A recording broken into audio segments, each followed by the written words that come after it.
Бишкектин техникалык тейлөө станцияларынын жанында кароосуз калган унаалар ээлеринин эсебинен алынат. Бул тууралуу мэриянын маалымат кызматы кабарлады.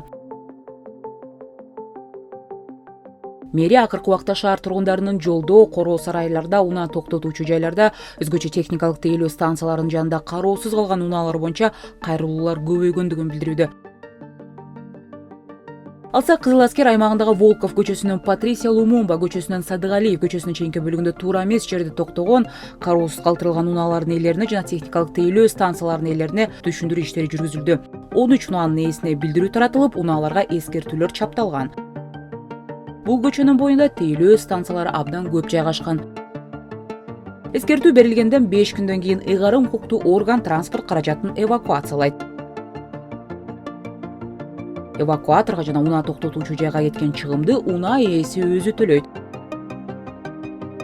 Бул чаралар муниципалдык жерлерди жана имараттардын инвентаризациялоого укук бузуулар жөнүндө кодекстин 188 беренесинин 1 бөлүгүнө ылайык жүргүзүлүүдө.